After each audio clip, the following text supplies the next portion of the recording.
Assalamualaikum warahmatullahi wabarakatuh. Auzubillahi minasyaitonirrajim. Bismillahirrahmanirrahim. Hayat, hidup, sifat Allah yang ke-10. Sifat Allah yang ke-9 dan 10 ini identik. Ilmu artinya mengetahui dan sumber pengetahuan. Hayat artinya hidup dan sumber kehidupan.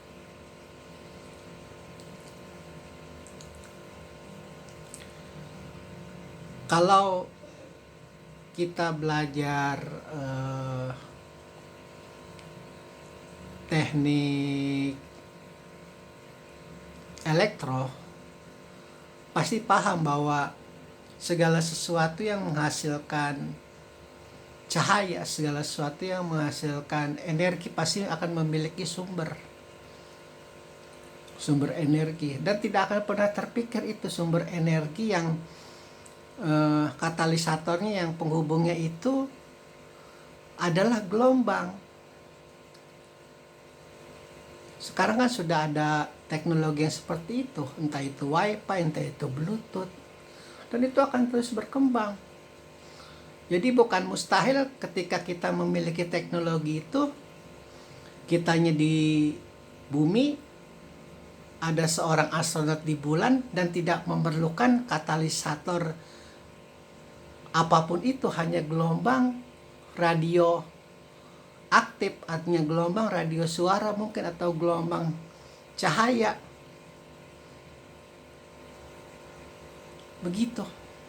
Dan ketika Allah memutuskan kelak nanti di hari pengisapan seluruh makhluk dimatikan, terjawab sudah. Jadi Allah tidak perlu susah-susah membunuh manusia satu persatu. Dengan apa? Dengan ilmunya itu dia.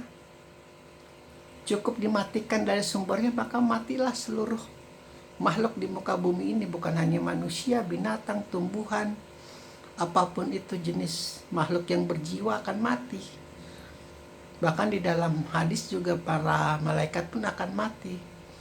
Lalu kemudian di upgrade di dunia mahsyar, dihidupkan kembali dengan dunia yang jauh berbeda, di mana sudah tidak berlaku lagi penyesalan, sudah tidak berlaku lagi pertaubatan. Begitu. Allah itu bukan hanya hidup, sekali lagi, dia adalah sumber kehidupan. Kalau kita urut kembali ya, dia adalah wujud. Dia itu ada, entitas Allah itu wajib kita yakini itu ada. Lalu kemudian wujud kidam, dia itu awal dari segala wujud itu, dan dia kekal dengan wujudnya itu, dan berbeda dari seluruh makhluk, dan dia berdiri sendiri dengan keesaannya, dan dia berkuasa atas segala sesuatu, dan dia memiliki kehendak itu harus dipenuhi dengan ilmunya, dan dia itu adalah sumber kehidupan, hayat. Seluruh makhluk tergantung kepadanya. Begitu. Dan Tuhannya Muhammad kalau ingin mengambil intisari dari Al-Quran, sifat Allah itu kan adalah intisari dari Al-Quran yang berjumlah 6.666 ayat atau lebih atau kurang. Itu hasil pengolahan jiwa para wali, para imam terdahulu. Intisari.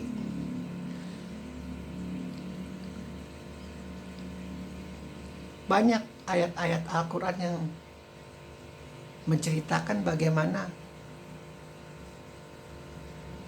kehidupan itu tidak akan berarti apa-apa tanpa ada rasa menyembah, tanpa ada rasa tahluk kepadanya. Makanya ilmu Allah yang paling dasar ya, Ilmu itu kan artinya pengetahuan Allah yang paling dasar yang disampaikan oleh Al-Quran. Ini udah paling dasar nih. Untuk seluruh yang kaya, yang miskin, yang gembel, yang hartawan, yang pintar, yang bodoh, yang cantik, yang jelek. Ilmu pengetahuan yang paling dasar adalah kuciptakan manusia dan kaum jin itu bukan untuk apa-apa selain kepada menyembahku. Makanya kalau di sesi sifat Allah yang ke-9 itu, pengetahuan Allah yang paling dasar itu adalah hal itu yang sudah saya sampaikan. Kenapa bisa begitu? Karena tanpa Allah menetapkan hal itu, penyembahan itu, manusia akan berpikir seperti halnya lanatullah, seperti halnya iblis, seperti halnya para setan yang durhaka kepada Allah. Allah sudah berkehendak, Allah sudah berkuasa atas engkau, wahai iblis. Sebenarnya engkau itu juga tidak layak untuk menyembah Adam karena kau bukan malaikat. Secara tidak langsung Allah mengangkat derajat iblis sebagai malaikat. Karena Allah tahu betapa iblis itu sering sujud kepadanya. Iblis melakukan apa yang diperintahkan Allah. Tidak kuciptakan malaikat dan kaum jin itu untuk menyembahku. Dan dia paham hal itu, makanya dia terus menyembah. Tapi sampai kapanpun kau bukan malaikat. Karena sifatmu, zatmu, ornamen yang ada di tubuhmu itu bukan cahaya, kau api. Makanya secara tidak langsung kalau iblis memiliki sisi pemahaman yang utuh, dia sedang diangkat derajatnya oleh Allah sebagai malaikat yang berkuasa, yang berkehendak, maka sembahlah Adam seperti para malaikat. Namun dengan pemahaman yang terbatas, dengan logikanya yang terbatas, ditambah lagi dengan sifat iri dengki yang luar biasa, halusinasi imajinasi yang mengatakan bahwa sampai kapanpun Adam tidak pernah layak untuk disujudi oleh para malaikat. Itu kan suatu hal yang sangat berbau kedengkian, suatu hal yang sangat berbau iri. Makanya dia bersumpah bahwa kehinaan aku hari ini ya Allah akan kubalas. Karena engkau Tuhan, tidak mungkin aku bisa membalas kepadamu. Maka akan kubalas kepada keturunan Adam, kan jadi kemana-mana. Begitu. Sama seperti halnya manusia, jika dia tidak menyadari bahwa dia itu diciptakan oleh Allah untuk menyembah Allah, untuk melakukan apa yang setiap kuasa dan kehendaknya Allah.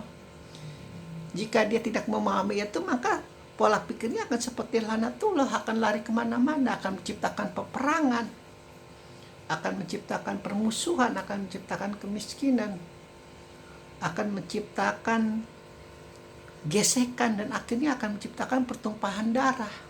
Maka tidak salah para malaikat berkata, mengapa engkau ciptakan manusia? Ya Allah, tidak cukup ini kami para malaikat menyembahmu, bertasbih, berzikir, bertahmid, bertahlil, mengikuti setiap apa perintahmu. Pasti kelakuan manusia tidak akan berbeda dengan kaum jin yang hobinya selalu berperang menumpahkan darah. Begitu. Karena seperti itu, tidak sadar bahwa manusia itu diciptakan oleh Allah, tugasnya hanya untuk menyembah. Begitu. Yang dari sumber kehidupan itu, kita diberi kehidupan oleh Allah, itu tugas utamanya. Chip yang paling awal itu, tidak kuciptakan manusia dan kaum jin, hai, agar engkau berpengetahuan. Kalau kita buka aplikasi itu ada tuh tulisan 1, menyembah Allah, udah beres semuanya. Ya. Jadi sifat Allah yang 10 adalah hayat hidup, artinya alhamdulillahirabbil alamin.